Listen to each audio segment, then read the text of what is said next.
ಅದು ಬೆಣ್ಣೆ ಆಯ್ತು.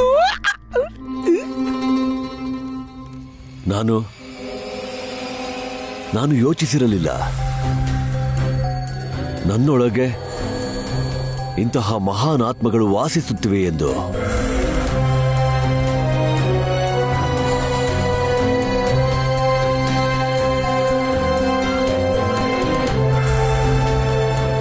ಎಷ್ಟೊಂದು ಪವಿತ್ರ.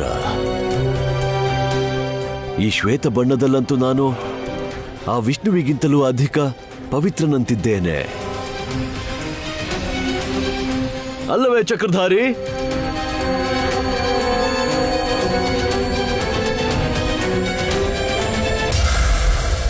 ಎಷ್ಟು ಕ್ರೋಧಿ!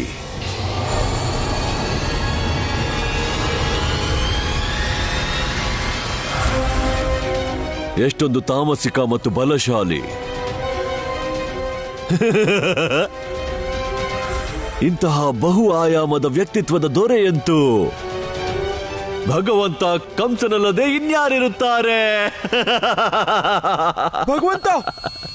ಭಗವಂತ ಈ ಬೇರೆ ಬೇರೆ ರೂಪಗಳಲ್ಲಿರೋ ಒಬ್ರನ್ನ ಆ ಕೃಷ್ಣನೊಳಗಡೆ ಸ್ಥಾಪನೆ ಮಾಡೋ ಶುಭಗಳಿಗೆ ಬಂದಾಯ್ತು ಭಗವಂತ. ಗುರುದೇವ, ಇದ್ರರ್ಥ ನಾವು ಚಿಕ್ಕಪ್ಪ ಚಿಕ್ಕಮ್ಮನ್ನ ಸರಿ ಮಾಡೋದಕ್ಕೆ ಆ ಏಕಾಂಗನ ವಧೆ ಮಾಡ್ಬೇಕಾಗುತ್ತಲ್ವಾ? ಮತ್ ಅವಳು ಹೇಗಿದ್ರು ನಮ್ಗೆ ಸಹಾಯ ಮಾಡೋಳಲ್ಲ. ಅದಕ್ಕೆ ನಾನು ಹೋಗ್ತಾ ಇದ್ದೀನಿ ಆ ಏಕಾಂಗನ ಹತ್ಯೆ ಮಾಡೋದಕ್ಕೆ. ಅಣ್ಣ ನಿಂತ್ಕೋ. ಅಣ್ಣ, ಏಕಾಂಗನ ಹತ್ಯೆ ಮಾಡೋದ್ರಿಂದ ಈ ಸಮಸ್ಯೆಗೆ ಪರಿಹಾರ ಸಿಗೋದಿಲ್ಲ. ಕೃಷ್ಣ, ಆ ಏಕಾಂಗ ಸಮಸ್ಯೆ ಆಗಿ ಬಂದಾಗಿಂದ ನೀನ್ ಅವಳ ಪಕ್ಷನೇ ವಹಿಸ್ತಾ ಇದ್ಯಾ. ನನ್ಗೆ ವಿಷಯ ಅರ್ಥನೇ ಆಗ್ತಾ ಇಲ್ಲ. ಹಾಗಲ್ಲ, ಆ ರಾಕ್ಷಸಿನ ಯಾಕೆ ವಹಿಸ್ಕೊಂಡು ಮಾತಾಡ್ತಿದ್ಯಾ? ಯಾವಾಗೆಲ್ಲ ಅಣ್ಣ ಅವಳನ್ನ ಕೊಲ್ಲೋ ಮಾತಾಡ್ತಿದ್ರು, ನೀನು ಅವಳನ್ನ ತಡೆಯೋಕೆ ಏನಾದ್ರೂ ಒಂದು ನೆಪ ಹುಡುಕ್ತಿರ್ತೀಯ. ಹೇಳು ಕೃಷ್ಣ, ಯಾಕೆ ಅವಳ ಪಕ್ಷ ವಹಿಸ್ತಿದ್ಯಾ? ನೀನ್ ಹೀಗೆಲ್ಲ ಹೇಳಲ್ಲ ಅಂತ ನನಗ್ ಗೊತ್ತಿದೆ. ಸರಿ, ಹಾಗಾದ್ರೆ ಇನ್ನ ಏಕಾಂಗ ಉಳಿಯೋದಿಲ್ಲ. ಅಣ್ಣ, ಅಂದ್ರೆ ನೀನ್ ನಿನ್ನ ಅಕ್ಕನ್ನ ಸಾಯಿಸ್ತೀಯ? ಅಕ್ಕ? ಯಾರಿಗಕ್ಕ? ನೀನ್ ಇದೇನ್ ಹೇಳ್ತಿದ್ಯಾ ಕೃಷ್ಣ? ಅದೇ ಸತ್ಯ ಅಣ್ಣ, ಏಕಾಂಗ ನಮ್ಮ ಅಕ್ಕನೇ. ಕೃಷ್ಣ, ನೀನು ಆ ರಾಕ್ಷಸಿ ಮಾತ್ ಕೇಳ್ತಿದ್ಯಾ? ಅಲ್ಲ, ಅವಳ ನಮ್ಮ ಅಕ್ಕನೇ ಆಗಿದ್ದಿದ್ರೆ ಚಿಕ್ಕಪ್ಪ ಚಿಕ್ಕಮ್ಮ ನಮ್ಗೆ ಅದನ್ನ ಹೇಳ್ತಿರ್ಲಿಲ್ವಾ? ಹೇಳು ಕೃಷ್ಣ, ಈ ವಿಷಯ ಅವ್ರು ನಮ್ಗೆ ಯಾಕೆ ಹೇಳಲಿಲ್ಲ? ಅಣ್ಣ, ಅಮ್ಮ ಅಪ್ಪಂಗೆ ಈ ವಿಷಯ ಗೊತ್ತಿಲ್ಲ. ಏಕಾಂಗ ಅವ್ರ ಮಗಳು ಅಂತ. ಗೊಲ್ಲ, ನೀನು ಇದೆಂತ ಕಟ್ಕತೆ ಹೇಳ್ತಿದ್ಯಾ? ಅತ್ತೆ ಮಾವನ ಸ್ಥಿತಿಯಲ್ಲಿ ನೋಡಿ ನೀನು ವಿಚಲಿತ ಆಗಿದ್ಯಾ. ಮತ್ತೆ ರಾಕ್ಷಸಿನ ನಿನ್ನ ಅಕ್ಕ ಅಂತಿದ್ಯಾ. ರಾಧೆ,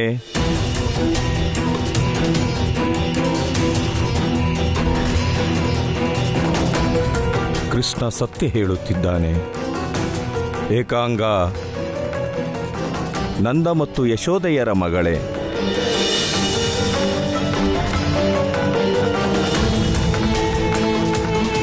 ಆದ್ರೆ ಗುರುದೇವ, ಅದ್ ಹೇಗ್ ಸಾಧ್ಯ? ಒಬ್ಳು ರಾಕ್ಷಸಿ ನಮ್ಮ ಅಕ್ಕ ಆಗೋದಕ್ ಹೇಗ್ ಸಾಧ್ಯ? ಅಣ್ಣ, ಈಗ ಇದನ್ನೆಲ್ಲ ಮಾತಾಡೋದಿಕ್ಕೆ ಸಮಯ ಅಲ್ಲ. ಅಮ್ಮ ಅಪ್ಪನ ಜೀವಕ್ಕೆ ಅಪಾಯ ಇದೆ. ಮತ್ತೆ ಈಗ ನಾನು ಹೋಗ್ಲೇಬೇಕು ಏಕಾಂಗನ್ ಜೊತೆ ಮಾತಾಡಕ್ಕೆ. ಸರಿ, ಹಾಗಾದ್ರೆ ಕೃಷ್ಣ, ನಾನು ನಿನ್ ಜೊತೆನೆ ಬರ್ತೀನಿ. ಕೇಳ್ತೀನಿ ಆ ಏಕಾಂಗನ್ನ, ಅವಳು ಯಾಕೆ ತನ್ನ ಅಪ್ಪ ಅಮ್ಮನ್ ಜೀವನೇ ತೆಗಿಯೋದಕ್ ಹೊರಟಿದ್ದಾಳೆ ಅಂತ. ಇಲ್ಲ ಅಣ್ಣ, ನಾನು ಏಕಾಂಗನ ಹತ್ರ ಒಟ್ಟಿಗೆ ಮಾತಾಡ್ಬೇಕು. ನೀನು ಮತ್ತೆ ರಾಧೆ ಇಲ್ಲಿ ಎಲ್ರನ್ನ ನೋಡ್ಕೊಳ್ಳಿ. ನನ್ಗೆ ಪೂರ್ತಿ ವಿಶ್ವಾಸ ಇದೆ. ನಾನೊಬ್ಳು ಮಗಳನ್ನ ಅವಳ ಅಪ್ಪ ಅಮ್ಮನ ಜೀವ ರಕ್ಷಣೆಗೆ ಒಪ್ಪಿಸ್ತೀನಿ. ಹೋಗ್ಬಾ ಕೃಷ್ಣ.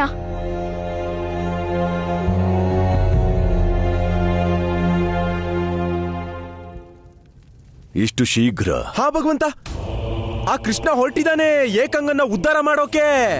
ಯಾಕಂದ್ರೆ ಆ ಗೊಲ್ಲರ ಗುರುದೇವ ಅವನಿಗೆ ಹೇಳ್ಬಿಟ್ಟಿದ್ದಾನೆ, ಈ ಎಲ್ಲಾ ಸಮಸ್ಯೆಗಳ ಹಿಂದೆ ಏಕಾಂಗ ಇದ್ದಾಳೆ.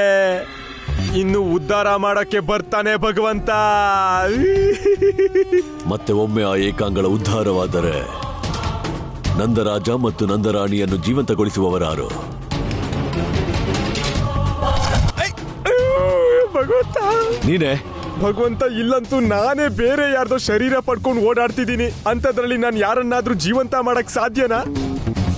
ಓ ಮೂರ್ಖ ಭದ್ರಾಕ್ಷ, ನೀನು ಹೇಗೆ ಮರೆಯುತ್ತಿರುವೆ ಆ ಲೀಲಾಧಾರಿಯ ಲೀಲೆ? ಅಷ್ಟು ಶೀಘ್ರವಾಗಿ ಅವನು ಒಬ್ಬ ಅಸುರನನ್ನೇ ಕೊಲ್ಲುವುದಿಲ್ಲ. ಏಕಾಂಗ ಹೇಗಿದ್ದರೂ ಅವನ ಸಹೋದರಿಯೇ. ಅವಳ ಅಂತ್ಯ ಮಾಡುವುದಿಲ್ಲ, ಅವಳಿಗೆ ಅವಕಾಶ ನೀಡುತ್ತಾನೆ. ಭಗವಂತ, ಒಂದು ವಿಷಯ ನನ್ನ ಈ ಪ್ರೇತ ಬುದ್ಧಿಗೆ ತಿಳಿಲಿಲ್ಲ. ಆ ಲೀಲಾಧಾರಿ ಲೀಲೆ ರಚಿಸುವ ಮೊದಲೇ ನಿಮಗೆ ಅವನ್ ಲೀಲೆ ಬಗ್ಗೆ ಹೇಗ್ ಗೊತ್ತಾಗ್ಬಿಡುತ್ತೆ? ಆ ಚಕ್ರಧಾರಿ ನನ್ನ ಪರಮ ಶತ್ರು ಮತ್ತು ತನ್ನ ಶತ್ರುವಿನ ಜಾಲ ಮತ್ತು ದುರ್ಬಲತೆ ಅರಿಯುವುದು ಯುದ್ಧ ನೀತಿಯ ಅವಶ್ಯಕ ಅಂಗವಾಗಿದೆ. ಅನ್ಯಥಾ ನಾನು ಅವನನ್ನು ಹೇಗೆ ಪರಾಜಿತಗೊಳಿಸಲಿ? ಈ ಸಮಯ ಕೃಷ್ಣನ ದುರ್ಬಲತೆಯೇ ಅವನ ಭಾವುಕತೆ. ಅವನ ಸೋದರಿ ಏಕಾಂಗ. ಏಕಾಂಗ, ಎಲ್ಲಿದ್ಯಾ ಅಕ್ಕ ನೀನು? ಏಕಾಂಗ, ನಾನ್ ನಿನ್ ಜೊತೆ ಮಾತಾಡ್ಬೇಕು. ಬಾ ಇಲ್ಲಿ. ಎಲ್ಲಿದ್ಯಾ ಅಕ್ಕ ನೀನು? ಏಕಾಂಗ, ಏಕಾಂಗ, ಎಲ್ಲಿದ್ಯಾ ನೀನು? ಏಕಾಂಗ, ನಾನ್ ನಿನ್ ಜೊತೆ ಮಾತಾಡ್ಬೇಕು ಅಕ್ಕ. ಬಾಲಕ, ಹೋಗ್ಬಿಡು ಇಲ್ಲಿಂದ. ಇಲ್ದಿದ್ರೆ ನಿಮ್ಮಪ್ಪ ಅಮ್ಮನ ಜೊತೆ ನಿನಗೂ ಚಿತೆ ಹಚ್ಬಿಡ್ತೀನಿ. ಆದ್ರೆ ನಾನಂತೂ ನನ್ನ ಅಕ್ಕನ ಜೊತೆ ಮಾತಾಡಕ್ ಬಂದಿದ್ದೆ. ಆದ್ರೆ ನೀನು ನನ್ನನ್ನ ಮತ್ತೆ ನನ್ನ ಅಕ್ಕನ ಮಧ್ಯೆ ಯಾಕೆ ಅಡ್ಡ ಬರ್ತಿದ್ಯಾ? ಯಾಕೆಂದ್ರೆ ನೀನು ನಿನ್ನ ಸಿಹಿ ಸಿಹಿ ಮುದ್ದು ಮುದ್ದು ಮಾತಿನಿಂದ ಏಕಾಂಗಳನ್ನ ವಿಚಲಿತ ಮಾಡಬಾರ್ದು ಅಂತ. ಇಷ್ಟೊಂದು ದೊಡ್ಡ ಶಕ್ತಿಗಳು ಆದ್ರೆ ನನ್ ಮಾತಿಂದ ಎದುರೋದ? ಇದಂತೂ ನಾನ್ ಮೊದಲನೇ ಸಲ ನೋಡ್ತಿದ್ದೀನಿ.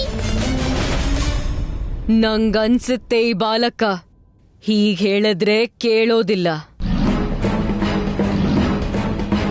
ನಾವ್ ಇವನನ್ನ ಇವರ ಅಪ್ಪ ಅಮ್ಮ ಎಲ್ಲಿಗೆ ಹೋದ್ರೋ ಅಲ್ಲಿಗೆ ಕಳಿಸ್ಲೇಬೇಕು.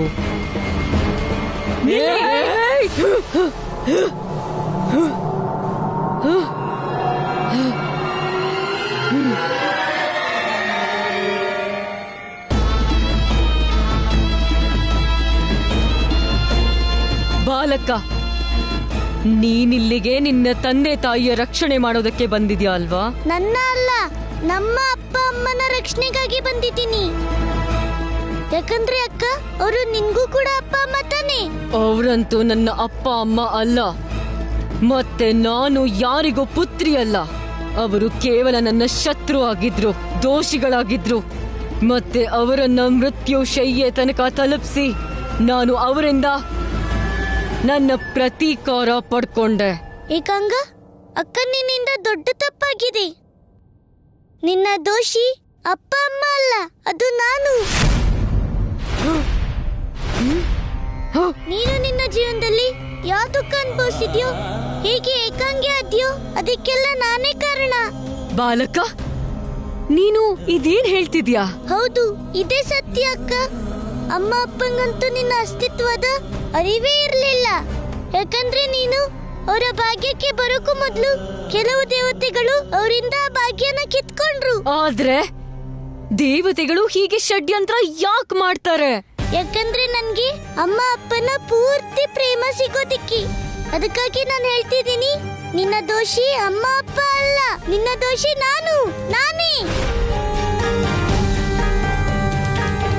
ನೀನ್ ನನ್ಗೆ ಏನ್ ಶಿಕ್ಷೆ ಕೊಡ್ಬೇಕು ಅದನ್ನ ನೀನು ಕೊಡ್ಬೋದು ಅಕ್ಕ. ನೀನ್ ಈಗ್ಲೇ ನಮ್ಮ ಅಪ್ಪ ಅಮ್ಮನ ವಿಷಮುಕ್ತ ಮಾಡು ಅಕ್ಕ. ವೃಂದಾವನದಲ್ಲಿ ನಿನಗೆ ಒಬ್ಬ ಬಾಲಕ ಸಿಗುತ್ತಾನೆ. ಬಾಯಿ ಬಡುಕ ಮತ್ತು ಚತುರ. ಮುದ್ದು ಮುದ್ದಾದ ಮಾತುಗಳಿಂದ ಮನಸ್ಸು ಗೆಲ್ಲುತ್ತಾನೆ. ಅವನ ಮಾತುಗಳನ್ನು ಮಾತ್ರ ಕೇಳಬೇಡ, ಅನ್ಯಥಾ ನಿನ್ನ ಜೀವನದ ಉದ್ದೇಶವನ್ನು ಮರೆಯುತ್ತೀಯ. ಬಾಲಕ, ನೀನು ನಿನ್ನ ಅಪ್ಪ ಅಮ್ಮನ ಜೀವ ಕಾಪಾಡೋದಕ್ಕೆ ಈ ಅರ್ಥ ಇಲ್ದಿರೋ ಕತೆ ಹೇಳ್ತಿದ್ಯಾ ಅಲ್ವಾ ನೀನು? ಹೋಗ್ಬಿಡೋ ಇಲ್ಲಿಂದ ನೀನು. ಅವರಿಬ್ರು ಪಾಪ ಮಾಡಿದ್ದಾರೆ, ಮತ್ತೆ ಅವರಿಗೆ ಅದಕ್ಕೆ ಶಿಕ್ಷೆ ಸಿಕ್ಕಾಗಿದೆ. ನನಗೆ ನಿನ್ನ ಯಾವ ಮಾತು ಕೇಳ್ಬೇಕಾಗಿಲ್ಲ. ಅಕ್ಕ, ನನ್ಗೆ ಗೊತ್ತಿದೆ, ಕೋಪ ಮತ್ತೆ ದ್ವೇಷದ ಕಾರಣಕ್ಕೆ ನಿನ್ಗೆ ನನ್ ಮೇಲೆ ವಿಶ್ವಾಸ ಇಡಕ್ಕಾಗ್ತಿಲ್ಲ. ಆದ್ರೂ ಕೇವಲ ಒಂದ್ ಬಾರಿ ನೀನ್ ನಿನ್ನ ಎಲ್ಲ ಕೋಪ, ನಿನ್ ಎಲ್ಲ ದ್ವೇಷ ಮರೆತು ಒಬ್ಳು ಮಗಳಾಗಿ ಯೋಚಿಸು. ನನ್ನ ಅಪ್ಪ ಅಮ್ಮನೇ ನನ್ನನ್ನ ಮಗಳು ಅಂದುಕೊಳ್ದಿದ್ದಾಗ ಮತ್ತೆ ನಾನು ಅವರ ಪುತ್ರಿ ಹೇಗಾಗಕ್ ಸಾಧ್ಯ? ಅಕ್ಕ, ಒಮ್ಮೆ ನೀನ್ ನಿನ್ನ ಅಮ್ಮ ಅಪ್ಪನ ಕ್ಷಮಿಸ್ಬಿಟ್ರಿ ನಿನ್ನ ಒಳಗಡೆ ಇರೋ ದುಃಖದ ಭಾರ ಕಡಿಮೆ ಆಗ್ಬಿಡುತ್ತೆ. ನಿನ್ನ ಇಷ್ಟು ಜೀವನದ ಪ್ರತೀಕಾರ ತಗೊಳ್ಳೋದ್ರಲ್ಲಿ ಕಳೆದು ಹೋಯ್ತು. ಆದ್ರೆ ಮುಂದಿನ ಜೀವನ ಪ್ರೀತಿಸೋ ಪರಿವಾರದ ಜೊತೆಗೆ ಸುಖದಿಂದ ಕಳಿಬಹುದು. ನನಗೆ ನನ್ನ ಮುಂದಿನ ಜೀವನದ ಚಿಂತೆ ಆಗೋದಿಲ್ಲ.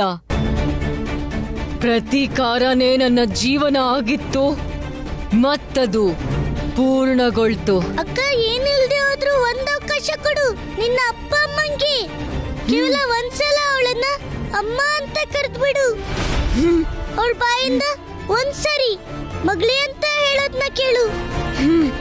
ನಿನ್ನ ಎಲ್ಲ ಕೋಪನು ಸಮಾಪ್ತಿ ಆಗ್ಬಿಡತ್ತಿ. ಅಕ್ಕ, ಇನ್ನು ನೀನು ಒಂಟಿಯಾಗಿ ಇರೋ ಯಾವ ಅವಶ್ಯಕತೆನೂ ಇಲ್ಲ.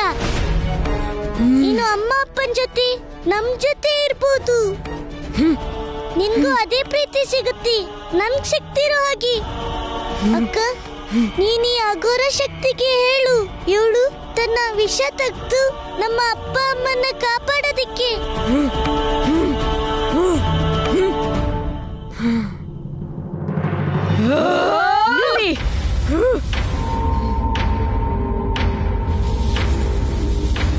ಬಾಲಕ, ನನಗೆ ಯಾವ ಪ್ರೀತಿನೂ ಬೇಕಾಗಿಲ್ಲ. ಆ ನಿನ್ನ ಅಪ್ಪ ಅಮ್ಮನೂ ಅಥವಾ ನಿನ್ನ ಮನೇನು ಮತ್ತೆ ಈ ಭ್ರಮೆಯಲ್ಲಿ ಇರ್ಲೇಬೇಡ.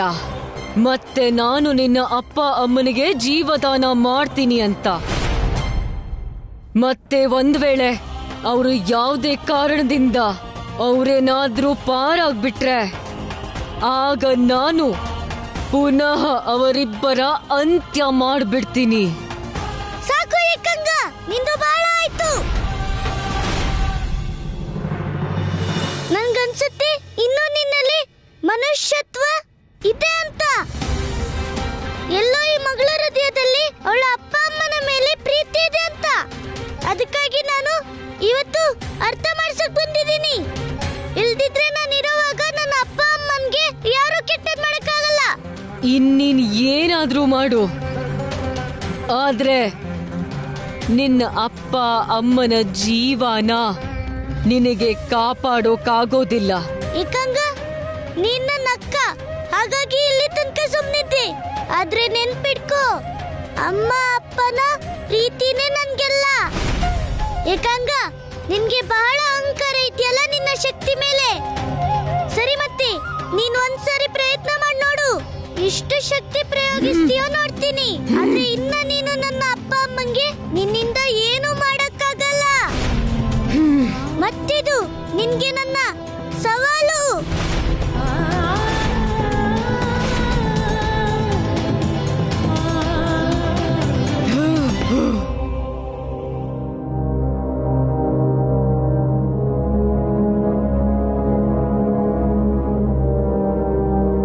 ಕೃಷ್ಣ, ಏನಾಯ್ತು? ಏಕಾಂಗಳ ಜೊತೆ ಮಾತನಾಡಿದೆಯಾ? ಹಾ ಗುರುದೇವ, ಆದ್ರೆ ಏಕಾಂಗ ಯಾವುದೇ ಸ್ಥಿತಿಲೂ ತನ್ನ ಕ್ರೋಧ, ತನ್ನ ಪ್ರತೀಕಾರ ಬಿಡೋದಿಕ್ಕೆ ಸಿದ್ಧವಾಗಿಲ್ಲ. ಅಮ್ಮ ಅಪ್ಪನ ಮೇಲೆ ಅವಳಿಗೆ ಇನ್ನೂ ಶತ್ರುತ್ವ ಇದೆ. ಕೊನೆಗೂ ಅವಳು ನನ್ನ ಮಾತು ಕೇಳೋದಿಕ್ಕೆ ಒಬ್ಲೇ ಇಲ್ಲ. ಇದು ಬಹಳ ದೊಡ್ಡ ಅನರ್ಥವಾಯಿತು ಕೃಷ್ಣ. ಹೇಗಾದರೂ ಏಕಾಂಗಳ ಅಘೋರ ಶಕ್ತಿ ಬಂದು ತನ್ನ ವಿಷವನ್ನು ಹಿಂಪಡೆಯದಿದ್ದರೆ ನಂದ ಮತ್ತು ಯಶೋದೆಯನ್ನು ಸ್ವಸ್ಥ ಮಾಡುವುದು ಅಸಂಭವವೇ? ಗುರುದೇವ, ಏಕಾಂಗ ಇನ್ಯಾವ ದಾರಿನೂ ಉಳಿಸ್ಲಿಲ್ಲ. ಯಾವುದೇ ರೀತಿಯಲ್ಲೂ ನನ್ನ ಅಪ್ಪ ಅಮ್ಮನ ಅಂತ್ಯ ಮಾಡಕ್ ಬಯಸ್ತಾಳೆ. ಆದ್ರೆ ಗುರುದೇವ, ಯಾರಾದ್ರೂ ನನ್ನ ಅಪ್ಪ ಅಮ್ಮಂಗೆ ಕೆಟ್ಟದ್ ಮಾಡಿದ್ರೆ ನನ್ಗೆ ಸ್ವೀಕಾರ ಇಲ್ಲ. ಹಾಗಾಗಿ ಏಕಾಂಗ ಏನೇ ಕೆಟ್ಟದ್ ಮಾಡೋ ಪ್ರಯತ್ನ ಮಾಡಿದ್ರು ನಾನ್ ಮರ್ತ್ ಬಿಡ್ತೀನಿ ಅವಳು ನನ್ನ ಅಕ್ಕ ಅಂತ. ನೀನ್ ಸತ್ಯ ಹೇಳ್ದೆ ಕೃಷ್ಣ, ನಾವ್ ಮರ್ತ್ ಬಿಡ್ಬೇಕು ಏಕಾಂಗ ನಮ್ಗೆ ಅಕ್ಕ ಅಂತ. ಯಾಕಂದ್ರೆ ಸಂಬಂಧ ರಕ್ತದಿಂದಲ್ಲ, ಬದಲಿಗೆ ಪ್ರೇಮದಿಂದ ಆಗೋದು. ಆದ್ರಿಂದ ಏಕಾಂಗ ನಮ್ ರಕ್ತ ಸಂಬಂಧಿ ಆಗಿದ್ರು ನಮ್ ಶತ್ರುನೇ. ನಮ್ ಶತ್ರುಗಳಿಗೆ ಬರೀ ಮಾತಿಂದಲ್ಲ, ಬಲದಿಂದ ತಿಳಿಸಿ ಹೇಳ್ಬೇಕು. ನೀನ್ ಎಲ್ಲಿಗೆ ಹೋಗ್ತಿದ್ಯಾ? ಕೃಷ್ಣ, ನಾನ್ ಚಿಕ್ಕಪ್ಪ ಚಿಕ್ಕಮ್ಮನ ಕೊನೆ ಉಸಿರಲ್ಲಿ ನೋಡೋಕ್ಕಾಗಲ್ಲ. ಹಾಗಾಗಿ ನಾನು ಹೋಗ್ತಿದ್ದೀನಿ ಆ ಏಕಾಂಗಗೆ ಬಲ ಅಂದ್ರೇನು ಅಂತ ತೋರ್ಸೋದಕ್ಕೆ. ಅಣ್ಣ, ಇಲ್ಲ ಕೃಷ್ಣ, ಇವತ್ ನೀನ್ ನನ್ನ ತಡಿಬೇಡ. ಇವತ್ ನೀನ್ ನಿನ್ನ ಅಣ್ಣನ ಮಾತನ್ನ ಕೇಳಲೇಬೇಕು. ನಾನ್ ನಿನ್ನನ್ನು ತಡೀತಿಲ್ಲ, ಆದ್ರೆ ನೀನು ದೊಡ್ಡವನು. ಹಾಗಾಗಿ ನಾನ್ ನಿನ್ಗೆ ದೊಡ್ಡ ಜವಾಬ್ದಾರಿ ವಹಿಸ್ತಿದ್ದೀನಿ. ಅಮ್ಮ ಅಪ್ಪನ ರಕ್ಷಣೆಯ ಜವಾಬ್ದಾರಿ. ಮತ್ತೆ ಇನ್ನ ಏಕಾಂಗನ ವಿಷಯ, ಅದನ್ನ ನನ್ ಮೇಲೆ ಬಿಟ್ಬಿಡು. ಸರಿ ಕೃಷ್ಣ, ನಾನ್ ನಿನ್ ಮೇಲೆ ನನ್ಗಿಂತ ಹೆಚ್ಚು ವಿಶ್ವಾಸ ಇಟ್ಟಿದ್ದೀನಿ. ಈಗ ನೀನೇ ಹೋಗು, ನಾನ್ ನಿನ್ಗಿಲ್ಲೇ ಕಾಯ್ತಾ ಇರ್ತೀನಿ. ಸರಿ ಅಣ್ಣ, ಪ್ರಣಾಮ ಗುರುದೇವ.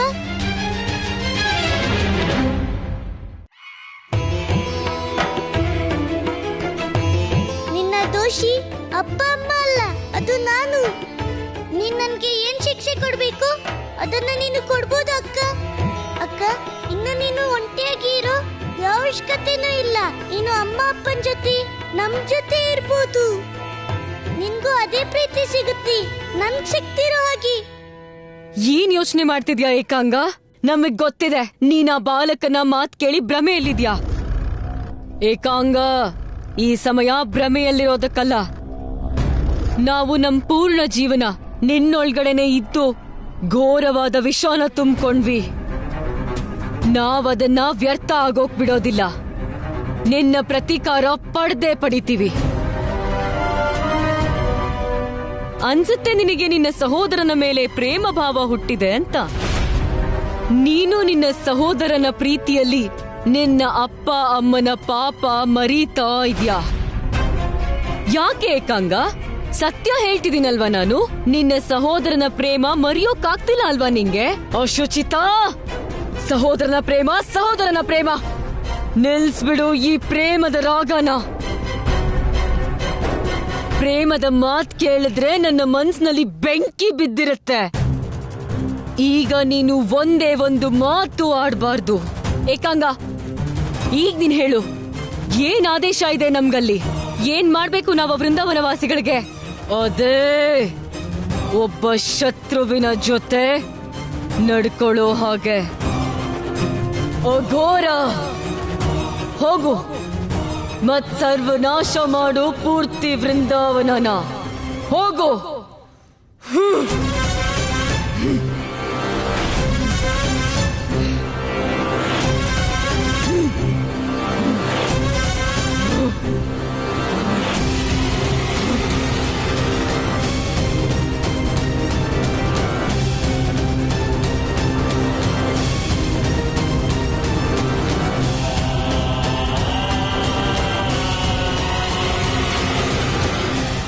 ಈ ಅಘೋರ ಅಂತೂ ವೃಂದಾವನದ ಕಡೆ ಬರ್ತಿದ್ದಾಳೆ. ಅಮ್ಮನ ಮೇಲಿರೋ ಪ್ರೀತಿಗೆ ನಾನು ಏಕಾಂಗಾಗಿ ಸವಾಲೇನೋ ಹಾಕ್ಬಿಟ್ಟೆ. ಆದ್ರೆ ನನ್ಗೂ ಗೊತ್ತಿಲ್ಲ ಈ ನಕಾರಾತ್ಮಕ ಶಕ್ತಿಗಳನ್ನ ತಡೆಯೋದು ಹೇಗೆ.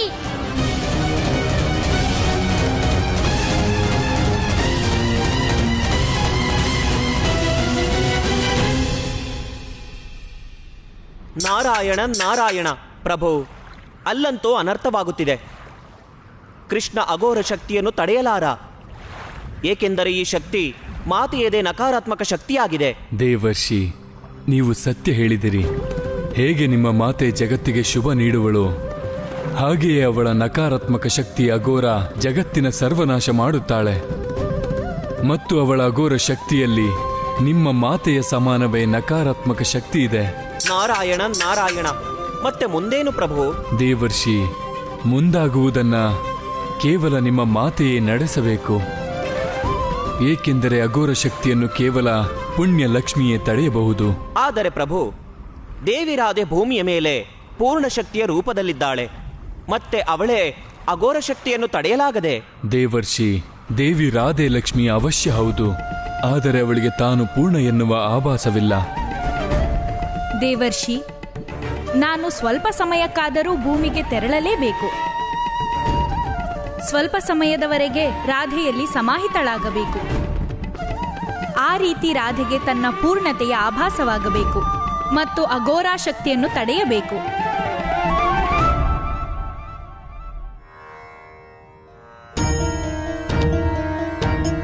ನನಗೆ ಅರ್ಥನೇ ಆಗ್ತಿಲ್ಲ. ನಾನು ಮಾಡೋದಾದ್ರೂ ಏನ್ ಮಾಡ್ಲಿ? ಅತ್ತೆ ಮಾವನ್ನ ಹೇಗ್ ಕಾಪಾಡ್ಲಿ? ಈಗಂತೂ ಗುರುದೇವರ ಹತ್ರನೂ ಯಾವ ಮಾರ್ಗನೂ ಉಳಿದಿಲ್ಲ. ಗೊಲ್ಲನೂ ಅಸಮರ್ಥ ಹಾಗಿರೋ ಹಾಗಿದೆ. ನಾನು ಅತ್ತೆ ಮಾವನ್ಗೆ ಏನೂ ಆಗಕ್ ಬಿಡಲ್ಲ. ಈ ಭಗವಂತ, ಈ ಮಾತೆ ಲಕ್ಷ್ಮಿ ಅತ್ತೆ ಮಾವನ ರಕ್ಷಣೆ ಮಾಡಿ. ಅವ್ರು ಯಾವಾಗ್ಲೂ ನಿಮ್ ಪೂಜೆನೇ ಮಾಡ್ತಿರ್ತಾರೆ, ಸದಾ ನಿಮ್ ಭಕ್ತಿಯಲ್ಲೇ ಮುಳುಗೋಗಿರ್ತಾರೆ. ಹಾಗಾಗಿ ಏನಾದ್ರೂ ಮಾಡಿ ಮಾತೆ ರಕ್ಷಣೆ ಮಾಡಿ ನನ್ನ ಅತ್ತೆ ಮಾವನ್ನ.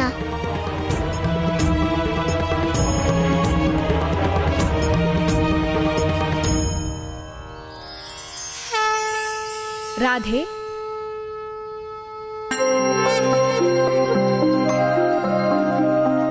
ಮಾತೆ ಲಕ್ಷ್ಮಿ.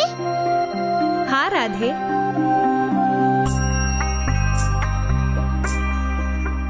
ಮಾತೆ, ನನ್ಗೆ ಸಂತೋಷ ಆಯ್ತು. ನೀವು ನನ್ನ ಪ್ರಾರ್ಥನೆನ ಕೇಳಿಸ್ಕೊಂಡ್ರಿ. ಆದಷ್ಟು ಬೇಗ ಅತ್ತೆ ಮಾವನ್ನ ಮೊದ್ಲಿನ ಹಾಗೆ ಮಾಡ್ಬಿಡಿ ಮಾತೆ. ರಾಧೆ, ನಾನಲ್ಲ, ನಿನ್ನ ಅತ್ತೆ ಮಾವರ ರಕ್ಷಣೆಯನ್ನು ನೀನೇ ಮಾಡಬೇಕು. ನಾನು? ನೀವಿದೇನ್ ಹೇಳ್ತಿದ್ದೀರ ಮಾತೆ? ನನ್ನಲ್ಲಿ ಅಷ್ಟು ಶಕ್ತಿ ಎಲ್ಲಿದೆ ನಾನು ಅತ್ತೆ ಮಾವನ ರಕ್ಷಣೆ ಮಾಡೋಷ್ಟು? ಹಾಗಿದ್ರೆ ನಾನು ನಿಮ್ಮನ್ನ ಯಾಕೆ ಕರೀತಿದ್ದೆ? ರಾಧೆ, ಇದಕ್ಕಾಗಿ ನೀನು ನಿನ್ನ ವಾಸ್ತವಿಕ ರೂಪಕ್ಕೆ ಬರಬೇಕು. ನೀನು ನಿನ್ನ ಸಮಸ್ತ ಶಕ್ತಿಗಳನ್ನು ಒಂದೇ ಬಾರಿಗೆ ಜಾಗೃತಗೊಳಿಸಬೇಕು ಮತ್ತು ಈ ಉದ್ದೇಶಕ್ಕಾಗಿ ನೀನು ಸ್ವತಃ ಅವಗತವಾಗಬೇಕು. ಮಾತೆ, ನನಗೆ ನನ್ನ ಬಗ್ಗೆ ಪರಿಚಯವಿದೆ. ನಂಗೆ ಗೊತ್ತಿದೆ ನಾನು ರಾಧೆ. ಮತ್ತೆ ನಮ್ಮಪ್ಪನ ಹತ್ರ 1,00,000 ಹಸುಗಳಿವೆ. ಆದ್ರೆ ಇದಕ್ಕಿಂತ ಹೆಚ್ಚಾಗಿ ನನ್ನೊಳಗೆ ಯಾವುದೇ ಶಕ್ತಿ ಇಲ್ಲ ಮಾತೆ. ರಾಧೆ, ನೀನು ನನ್ನದೇ ಒಂದು ರೂಪ. ನೀನು ಲಕ್ಷ್ಮಿಯೇ. ಈಗ ನೀನು ಕಣ್ಣು ಮುಚ್ಚಿಕೊಂಡು ನಿನ್ನ ದಿವ್ಯ ಶಕ್ತಿಗಳನ್ನು ಸ್ಮರಿಸಿಕೊ.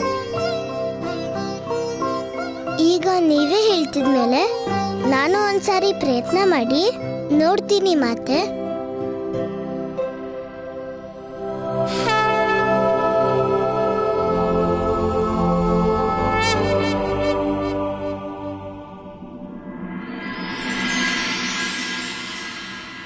ನನ್ನೊಳಗೆ ಇಷ್ಟೊಂದು ಶಕ್ತಿ ಇದೆಯಾ?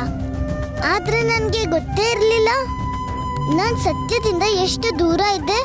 ಇವತ್ತು ನನ್ನ ವಾಸ್ತವಿಕ ರೂಪದ ಪೂರ್ತಿ ಜ್ಞಾನ ಸಿಕ್ಕಿದೆ.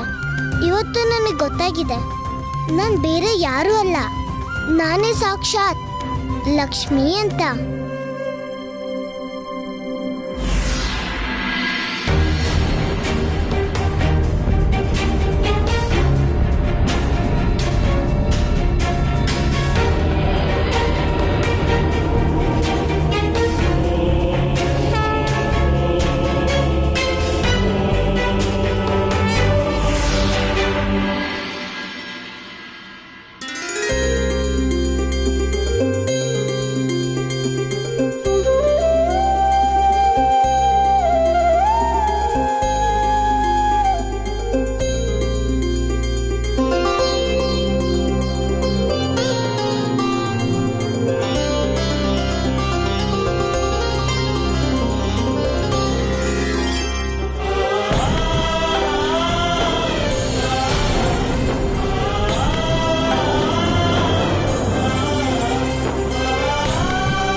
ಅಘೋರ ಯಾವುದೇ ಸಮಯದಲ್ಲಿ ಊರಿನ ಮೇಲೆ ಆಕ್ರಮಣ ಮಾಡಬಹುದು.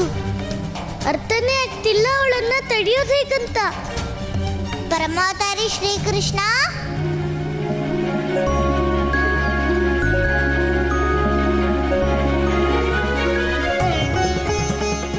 ಏನ್ ಯೋಚನೆ ಮಾಡ್ತಿದ್ಯಾ ಪರಮಾವತಾರಿ ಶ್ರೀಕೃಷ್ಣ?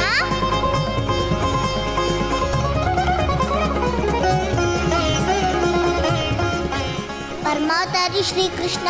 ಇದಂತೂ ರಾಧೆಯ ಧ್ವನಿ ಅನಿಸ್ತಿದೆ. ಆದ್ರೆ ಅವಳು ಯಾವಾಗ್ಲೂ ನನ್ನ ಪರಮಾವತಾರಿ ಶ್ರೀಕೃಷ್ಣ ಅನ್ನೋದಿಲ್ವಲ್ಲ. ಏನ್ ಯೋಚನೆ ಮಾಡ್ತಿದ್ಯಾ ಕೃಷ್ಣ? ಯಾರದು?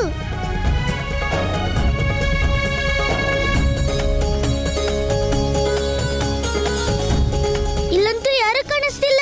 ಬಹುಶಃ ನನ್ಗೆ ಭ್ರಮೆ ಆಗಿರ್ಬೇಕು. ಇದು ನಿನ್ನ ಭ್ರಮೆ ಅಲ್ಲ, ಇದಂತೂ ಸತ್ಯ ಪರಮಾವತಾರಿ ಶ್ರೀಕೃಷ್ಣ.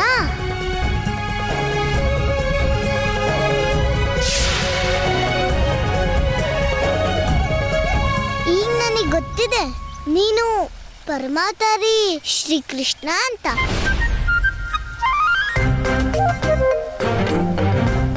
ರಾಧಿ, ನಿನ್ ಗೊಲ್ಲ ನಾನು. ಅದ್ಯಾಕ್ ಪರಮಾವತಾರಿ ಪರಮಾವತಾರಿ ಅಂತಿದ್ಯಾ? ದೊಡ್ಡ ಸುಳ್ಳುಗಾರ ನೀನು ಪರಮಾವತಾರಿ. ಆದ್ರೆ ಗೊತ್ತಲ್ಲ, ರಾಧೆ ನಾನು ರಾಧೆ. ಇದಂತೂ ನಿಂಗೆ ಚೆನ್ನಾಗಿ ಗೊತ್ತಿರ್ಬೇಕಲ್ಲ ಪರಮಾವತಾರಿ. ನಮ್ಮಪ್ಪನ ಹತ್ರ ಎಷ್ಟು ಹಸುಗಳಿವೆ ಅಂತ. ಹಾ ರಾಧಿ, 1,00,000. ಆದ್ರೂ ನೀನ್ ನನ್ಗೆ ಭ್ರಮೆ ಹುಡ್ಸೋ ಪ್ರಯತ್ನ ಮಾಡ್ತಿದ್ಯಾ ಪರಮಾವತಾರಿ? ಇಲ್ಲ ರಾಧಿ, ನಾನ್ಯಾಕೆ ಹಾಗೆಲ್ಲ ಮಾಡ್ತೀನಿ? ಹಾ, ಇಲ್ಲಿವರೆಗೂ ಏನ್ ಮಾಡ್ತಿದ್ಯೋ ಅದನ್ನ ಬಿಟ್ಬಿಡು ಪರಮಾವತಾರಿ. ಯಾಕಂದ್ರೆ ನನ್ಗೆ ನಿನ್ನ ಎಲ್ಲ ಸತ್ಯನೂ ಗೊತ್ತಾಗ್ಬಿಟ್ಟಿದೆ ಪರಮಾವತಾರಿ. ಅದ್ಯಾವ ಸತ್ಯ ರಾಧಿ? ಅದೇ, ನೀನ್ ಯಾರು ಗೊಲ್ಲ ಅಲ್ಲ. ನೀನಂತೂ ಸಾಕ್ಷಾತ್ ಪರಮಾವತಾರಿ ಶ್ರೀಕೃಷ್ಣ, ಸಾಕ್ಷಾತ್ ನಾರಾಯಣನ ಅವತಾರ.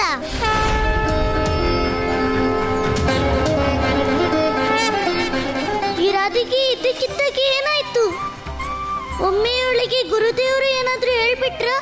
ಇವತ್ತು ಈ ರಾಧಿಗೆ ನನ್ನ ಅವತಾರದ ವಿಷಯ ಗೊತ್ತಾದ್ರಿ ನಾಳೆ ಪೂರ್ತಿ ವೃಜಮಂಡಲಕ್ಕೆ ಗೊತ್ತಾಗುತ್ತೆ. ಈಗ ಈ ಹಠಮಾರಿಗೆ ಹೇಗ್ ನಾನು ಅರ್ಥ ಮಾಡಿಸ್ಲಿ? ಏನ್ ಯೋಚನೆ ಮಾಡ್ತಿದ್ಯಾ ಪರಮಾವತಾರಿ? ಈಗ ನನ್ಗೆ ನಿನ್ನ ಸತ್ಯ ಹೇಗ್ ಗೊತ್ತಾಯ್ತು ಅಂತನಾ? ಇದಂತೂ ಏನೂ ಅಲ್ಲ. ನನ್ಗಂತೂ ಇದು ಗೊತ್ತಿದೆ, ನಾನು ಸಾಕ್ಷಾತ್ ಲಕ್ಷ್ಮಿಯ ಅವತಾರ ಅಂತ. ಏನು? ಆದ್ರೆ ರಾಧೆ, ನಿನ್ಗೆ ಇದೆಲ್ಲ ಹೇಗ್ ಗೊತ್ತಾಯ್ತು? ನಮ್ ಗುರುದೇವರು ನಿನ್ಗೆ ಎಲ್ಲ ಹೇಳ್ಬಿಟ್ರ? ಪರಮಾವತಾರಿ, ಯಾರು ನನ್ಗೆ ಏನೋ ಹೇಳೋ ಅವಶ್ಯಕತೆ ಇಲ್ಲ. ಯಾಕಂದ್ರೆ ನನ್ಗೆ ಎಲ್ಲ ಗೊತ್ತಿದೆ. ನಾನು ಎಲ್ಲ ತಿಳ್ಕೊಂಡೆ. ಯಾಕಂದ್ರೆ ನಾನು ರಾಧಿ, ಯಾಕಂದ್ರೆ ನೀನು ರಾಧಿ. ಮತ್ತೆ ನಿನ್ನ ಅಪ್ಪನ ಹತ್ರ 1,00,000 ಹಸು ಇದೆ. ಆದ್ರಿಂದ ನಿನ್ಗೆ ಎಲ್ಲಾನು ಗೊತ್ತಿದೆ. ಇಲ್ಲ ಪರಮಾವತಾರಿ, ಯಾಕಂದ್ರೆ ನಾನು ಲಕ್ಷ್ಮಿ ಮತ್ತೆ ನೀನು ಕೃಷ್ಣ. ನೋಡು ರಾಧಿ, ಈಗ ಅಮ್ಮ ಅಪ್ಪನ ಜೀವಕ್ಕೆ ಅಪಾಯ ಇದೆ. ನಮ್ಮ ಹತ್ರ ಸ್ವಲ್ಪನೂ ಸಮಯ ಇಲ್ಲ. ನನ್ಗಂತೂ ಗೊತ್ತಾಗ್ತಿಲ್ಲ ಏಕಾಂಗಳ ನಕಾರಾತ್ಮಕ ಶಕ್ತಿಗಳನ್ನ ನಾನ್ ತಡೆಯೋದು ಹೇಗೆ? ಪರಮಾವತಾರಿ, ಇದ್ರಲ್ಲಿ ಇಷ್ಟೆಲ್ಲ ಯೋಚನೆ ಮಾಡೋಕೆ ಏನಿದೆ? ನಾನಿದ್ದೀನಲ್ಲ, ನಾನ್ ತಡೀತೀನಿ ಏಕಾಂಗನ ಎಲ್ಲ ನಕಾರಾತ್ಮಕ ಶಕ್ತಿಗಳನ್ನ. ನೀನ್ ನನ್ಗೆ ಸಹಾಯ ಮಾಡ್ತೀಯ? ಪರಮಾವತಾರಿ, ಇದ್ರಲ್ಲಿ ಸಹಾಯದ ವಿಷಯ ಏನಿದೆ? ಇದಂತೂ ನನ್ನ ಧರ್ಮ. ಪರಮಾವತಾರಿ, ಇಲ್ಲಿ ತನಕ ನೀನು ನನಗೆ ತುಂಬಾ ಮೋಸ ಮಾಡಿದ್ಯಾ. ಒಮ್ಮೊಮ್ಮೆ ನನ್ನ ಸ್ತ್ರೀ ಶಕ್ತಿ ಅಂತ ನನ್ನ ಶಕ್ತಿಗಳನ್ನ ಜಾಗೃತ ಮಾಡಿದ್ಯಾ. ಒಮ್ಮೊಮ್ಮೆ ಆದಿಶಕ್ತಿ ಮಾಡಿ ರಾಕ್ಷಸರ ಸಂಹಾರ ಮಾಡಿಸ್ತೀಯಾ. ಮತ್ತೆ ಆಮೇಲೆ ಯೋಚಿಸ್ತೀಯಾ ನಾನು ಕೇವಲ ರಾಧೆ ಅಂತ. ಇದೆಲ್ಲ ನಂಗೇನು ಗೊತ್ತಿರಲ್ಲ ಅಂತ. ಆದ್ರೆ ಹಾಗೆಲ್ಲ ಏನೂ ಇಲ್ಲ ಪರಮಾವತಾರಿ, ನಾನು ಲಕ್ಷ್ಮೀನೇ. ಮತ್ತೆ ನನ್ಗೆಲ್ಲ ಗೊತ್ತಿದೆ. ರಾಧೆ, ನಿನ್ಗೆ ಇದೆಲ್ಲ ಹೇಗ್ ಸ್ಮರಣೆಗೆ ಬಂದಿದ್ದು? ನಾರಾಯಣ ನಾರಾಯಣ ಪ್ರಭು, ಹೀಗೆ ಪ್ರಥಮ ಬಾರಿಯಾಗಿದೆ ಪರಮ ಅವತಾರಿ ಶ್ರೀಕೃಷ್ಣನ ಜೊತೆ ದೇವಿ ರಾಧೆ ತನ್ನ ಪೂರ್ಣ ರೂಪದಲ್ಲಿ ಮತ್ತವಳಿಗೆ ಸತ್ಯದ ಜ್ಞಾನವಿದೆ. ಅವಳೇ ಲಕ್ಷ್ಮಿಯ ಅವತಾರದ ಪೂರ್ಣ ರೂಪವೆಂದು ಮತ್ತವಳು ಎಂತಹ ಮನೋಹರ ಮಾತುಗಳನ್ನಾಡುತ್ತಿದ್ದಾಳೆಂದರೆ ಅದು ಸ್ವತಃ ಕೃಷ್ಣನಿಗೂ ಅರಿವಾಗುತ್ತಿಲ್ಲ. ನಾರಾಯಣ ನಾರಾಯಣ. ರಾಧೆ, ಈಗ ನನ್ಗೆಲ್ಲ ಅರ್ಥ ಆಗಿದೆ. ನಿನ್ಗೆ ಯಾರು ಲಕ್ಷ್ಮೀ ಮಾತೆ ಕತೆ ಹೇಳಿದ್ದಾರೆ. ಮತ್ತೆ ಆ ಕಾರಣಕ್ಕೆ ನಿನ್ನನ್ನ ನೀನು ದೇವಿ ಲಕ್ಷ್ಮಿ ಅಂತ ಅನ್ಕೊಳ್ತಿದ್ಯಾ. ನೀನಂತೂ ಅದನ್ನ ಸತ್ಯ ಅಂತ ನಂಬಿದ್ಯಾ. ಆದ್ರೆ ರಾಧೆ, ಕತೆ ಕತೆ ಹಾಗೆ ಇರುತ್ತೆ, ಅದು ಸತ್ಯ ಆಗಿರೋದಿಲ್ಲ.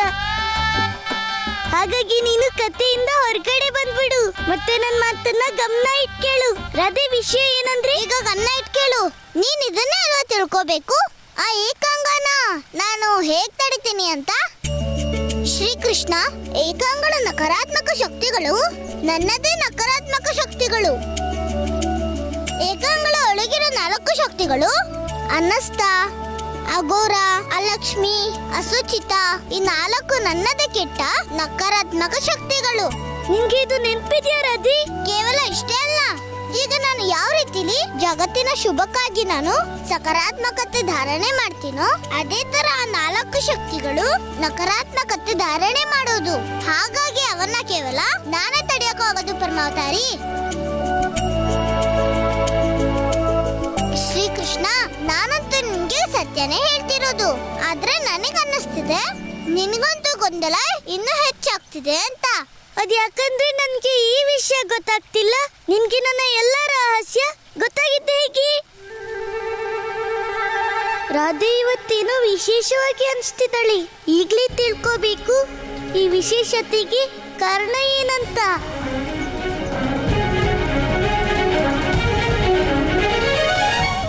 ಓಹೋ, ಇವತ್ತು ಈ ಲೀಲೆ ಆಗ್ತಿದ್ಯಾ? ದೇವಿ ಲಕ್ಷ್ಮಿ ರಾಧೆಲಿ ವಾಸ ಆಗಿದ್ದಾಳೆ, ಅದಕ್ಕೆ ರಾಧೆಗೆ ಅವಳ ನಿಜ ಸ್ವರೂಪ ಗೊತ್ತಾಗಿದೆ. ಏನಾಯ್ತು ಪರಮಾವತಾರಿ? ಉತ್ತರ ಸಿಕ್ಬಿಡ್ತಾ? ಎಲ್ಲ ಅರ್ಥ ಆಯ್ತು ನನ್ಗೆ ರಾಧಿ.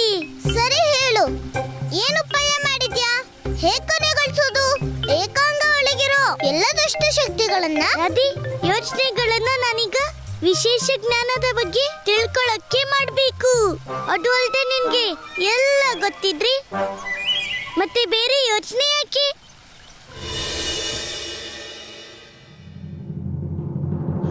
ಎಲ್ಲ ಓಡಿ, ಎಲ್ಲ ಓಡಿ.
ಬಹಳ ಪ್ರೀತಿ ಇದೆಯಲ್ವಾ ನೀವ್ ವೃಂದಾವನ ಜನರ ಮಧ್ಯೆ?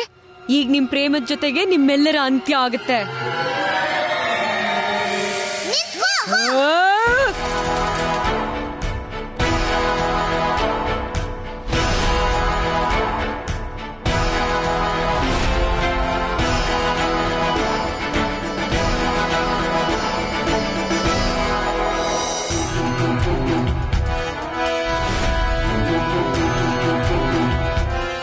ನೀನು ಮತ್ತೆ ನನ್ ಮಾರ್ಗ ತಡೆಯೋದು ಸಾಹಸ ಹೇಗ್ ಮಾಡ್ದೆ ನೀನು? ಅಗುರದೇವಿ, ನಿನ್ಗೆ ಇವಳ ಪರಿಚಯ ಸಿಗ್ಲಿಲ್ವಾ? ಸರಿಯಾಗಿ ನೋಡು ಅಗುರದೇವಿ, ಯಾಕಂದ್ರೆ ನೀನು ಇವಳದೇ ಒಂದು ರೂಪ. ಇವಳನ್ನಲ್ಲ, ಆದ್ರೆ ನಿನ್ ಬಗ್ಗೆ ಖಂಡಿತ ಗೊತ್ತಿದೆ ಬಾಲಕ. ನಾನ್ ನಿನ್ ಮಾತನ್ನ ನಂಬೋಂತ ಮೂರ್ಖಳಲ್ಲ ಬಾಲಕ. ಅಘೋರದೇವಿ, ಮಾತನ್ನ ನಂಬೋ ಅವಶ್ಯಕತೆನೇ ಇಲ್ಲ, ಯಾಕಂದ್ರೆ ನೀನಂತೂ ಒಬ್ಳು ದುಷ್ಟಶಕ್ತಿ ಆಗಿದ್ಯಾ.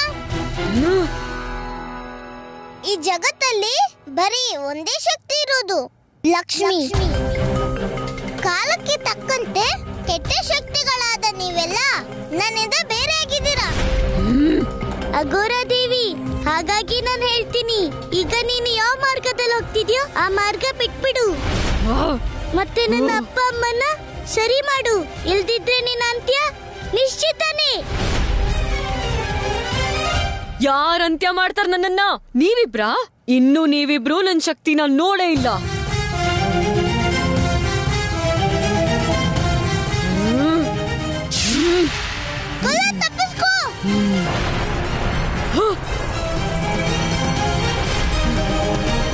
ರಾಧೆ, ಅನ್ಸುತ್ತೆ ಇವಳು ಹೀಗೆಲ್ಲ ಕೇಳಲ್ಲ.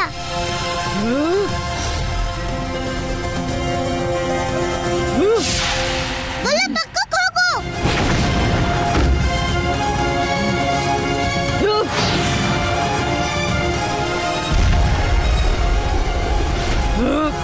ಗೊಲ್ಲ, ನೀನ್ ಅಲ್ಲೋಗ್ ಬಚ್ಚಿಟ್ಕೋ. ಅಲ್ಲಿ ನಿನಗೇನೂ ಆಗಲ್ಲ. ರದಿ, ನಾನು ಇಲ್ಲೇ ಸುರಕ್ಷಿತವಾಗಿದ್ದೀನಿ, ನನ್ಗೆ ಏನೂ ಆಗಲ್ಲ. ಗೊಲ್ಲ, ನಂಗೆ ಗೊತ್ತಿದೆ. ಆದ್ರೆ ಏನೋ ಅನರ್ಥ ಆಗಿ ನಿನ್ಗೇನಾದ್ರೂ ಆದ್ರೆ ಮುಂದಿನ ಕೆಲಸ ಯಾರು ಮಾಡೋದು? ಇಂಥ ಹೊತ್ತಲ್ಲಿ ಈ ಕೆಟ್ಟ ಶಕ್ತಿಯನ್ನ ನಾನ್ ಮಾತ್ರ ತಡೆಯಕ್ಕಾಗೋದು. ಗೊಲ್ಲ, ಹೋಗು, ಬೇಗ ಹೋಗು. ಈ ಹಠಮಾರಿ ಮತ್ತೆ ದೇವಿ ಲಕ್ಷ್ಮಿ ಆಗ್ಬಿಟ್ಲ. ಅದೇನಾಗಿದೆ ಇವಳಿಗೆ? ನನ್ಗೆ ಆದೇಶದ ಮೇಲೆ ಆದೇಶ ಕೊಡ್ತಾನೆ ಇದ್ದಾಳೆ.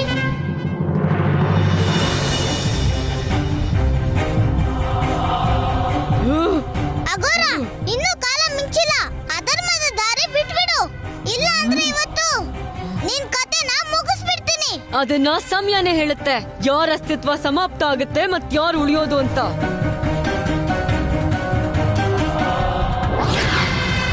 ರಾಧಿ, ನೀನು ಗಜಲಕ್ಷ್ಮಿ ರೂಪ ಧಾರಣೆ ಮಾಡಲೇಬೇಕು. ಆಗ್ಲೇ ನೀನು ಈ ಶಕ್ತಿನ ನಾಶ ಮಾಡೋಕ್ಕಾಗೋದು.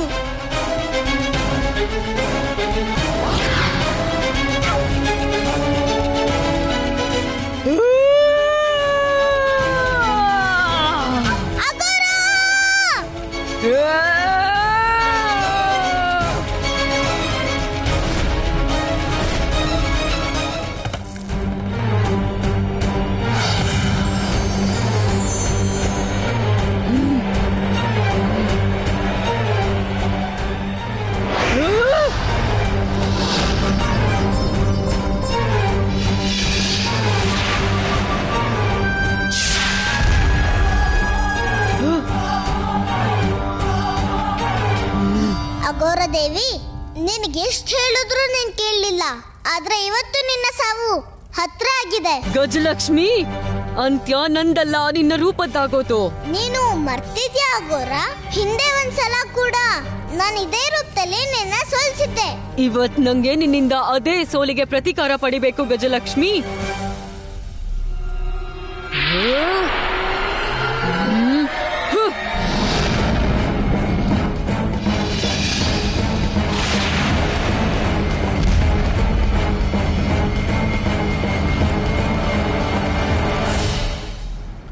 ನಾರಾಯಣ ನಾರಾಯಣ. ಪ್ರಭು, ನನಗೆ ಒಂದು ವಿಷಯ ಅರ್ಥವಾಗುತ್ತಿಲ್ಲ. ಗಜಲಕ್ಷ್ಮಿಗೂ ಮತ್ತು ಅಘೋರ ಶಕ್ತಿಗೂ ಏನು ಸಂಬಂಧವಿದೆ?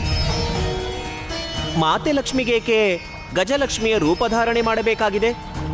ಮತ್ತೇಕೆ ಮಾತೆ ಲಕ್ಷ್ಮಿ ಗಜಲಕ್ಷ್ಮಿಯ ರೂಪ ಧರಿಸಿಯೇ ಅಘೋರ ಶಕ್ತಿಯ ಅಂತ್ಯ ಮಾಡಬೇಕಿದೆ? ಪ್ರಭು ದೇವರ್ಷಿ, ಅಘೋರ ಶಕ್ತಿ ಮತ್ತು ಗಜಲಕ್ಷ್ಮಿಯ ಸಂಬಂಧ ಇಂದಿನದ್ದಲ್ಲ, ಬದಲಿಗೆ ಇಬ್ಬರು ಜನ್ಮದಿಂದಲೇ ಸಂಬಂಧಿಸಿದ್ದಾರೆ. ನಾರಾಯಣ ನಾರಾಯಣ, ನನಗೆ ಅರ್ಥವಾಗಲಿಲ್ಲ ಪ್ರಭು. ಇದು ಆ ಸಮಯದ ವಿಷಯ.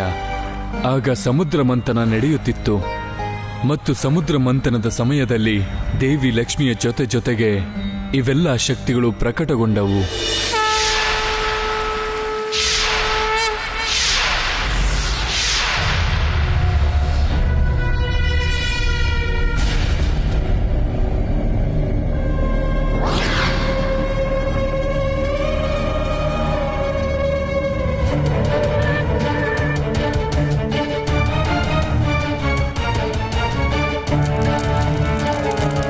ಅನಾಸ್ತಾ, ಈ ಜಗತ್ತಂತೂ ಬಹಳ ಸುಂದರವಾಗಿದೆ. ಅಘೋರ, ಇದು ನಮ್ಗಿರೋದಲ್ಲ. ನೋಡಲ್ಲಿ ಪೂಜೆ ನಡೀತಾ ಇದೆ, ಇಲ್ಲಿ ಆಸ್ತೆ ಕಾಣಿಸ್ತಾ ಇದೆ. ನಾನೀ ಜಗತ್ತಿನಿಂದ ಆಸ್ತೆಯನ್ನ ನಾಶ ಮಾಡ್ತೀನಿ. ನಾನು ಅಶುಚಿತ. ಈ ಜಗತ್ತಿನಿಂದ ಸ್ವಚ್ಛತೆ ನಾಶ ಮಾಡ್ತೀನಿ. ಈ ಜನರ ಶರೀರದ ಜೊತೆಗೆ ಅವರ ಮನಸ್ಸು, ಅವರ ಆತ್ಮನೂ ಸಹ ಅಸ್ವಚ್ಛ ಮಾಡ್ತೀನಿ.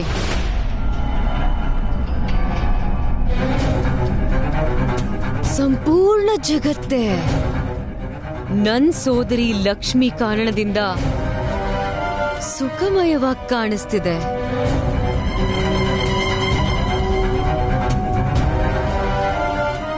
ನಾನು ಅಲಕ್ಷ್ಮಿ ಈ ಜಗತ್ತಿನಿಂದ ಧನ ಸಂಪತ್ತನ್ನ ಸಮಾಪ್ತ ಮಾಡ್ತೀನಿ.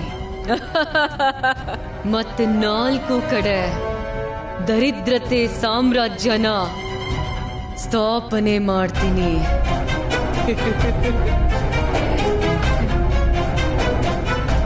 ನಾನು ಅಘೋರ ದೇವಿ. ಈ ಜಗತ್ನಲ್ಲಿ ಎಷ್ಟೆಲ್ಲ ಪಶುಧನ ಇದೆಯೋ ಅವ್ರ ಶಕ್ತಿನೆಲ್ಲ ಧಾರಣೆ ಮಾಡಿ ಅಮರ ಆಗ್ಬಿಡ್ತೀನಿ. ಅಮರ. ದೇವರ್ಷಿ ಮತ್ತು ಈ ರೀತಿಯಲ್ಲಿ 4 ನಕಾರಾತ್ಮಕ ಶಕ್ತಿಗಳು ಬೇರೆ ಬೇರೆ ಶಪಥ ಮಾಡಿದವು ಮತ್ತು ಅಘೋರ ಶಕ್ತಿ ಹೊರಟಳು ಪೂರ್ಣ ಜಗತ್ತಿನಿಂದ ಪಶುಧನವನ್ನು ಸಮಾಪ್ತಿಗೊಳಿಸಲು.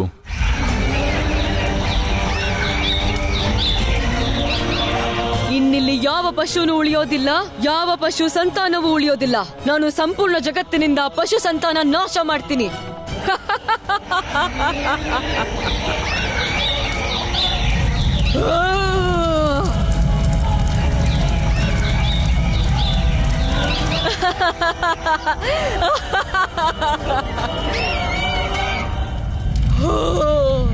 ದೇವರ್ಷಿ ಆಗ ಅಘೋರ ಶಕ್ತಿಯನ್ನು ತಡೆಯುವುದಕ್ಕಾಗಿ ಜಗತ್ತಿನಲ್ಲಿ ಪಶುಧನವನ್ನು ರಕ್ಷಿಸುವುದಕ್ಕಾಗಿ ದೇವಿ ಲಕ್ಷ್ಮಿ ಗಜಲಕ್ಷ್ಮಿಯ ರೂಪದಲ್ಲಿ ಪೃಥ್ವಿಗೆ ಬರಬೇಕಾಯಿತು.